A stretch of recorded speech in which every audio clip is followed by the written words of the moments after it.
dry waste.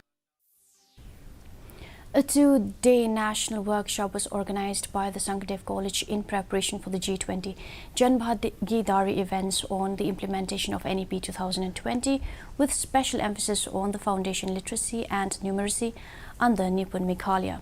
Speaking on the occasion, Cabinet Minister Paul Lyngdoh urged all the teachers who participated to re-emphasize themselves when they encountered darkness.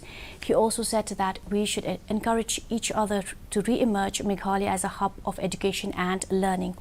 This place has inspired legends in literature. Lyngdoh also said that the dropout race in the state is high, as we are confronted on the debates to dwell more on reservation rather than merit, government jobs rather than strengthening the private sector. Among many things in the curriculum, including Telugu. Next is National Day. Thank you so much, Bakol, for that really amicable. It is entirely up to each one of us to rediscover the spark,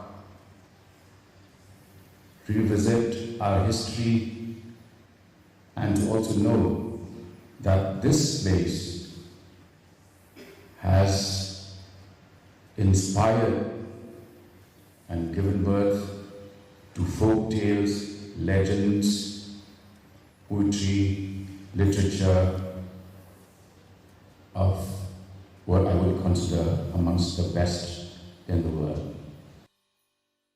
The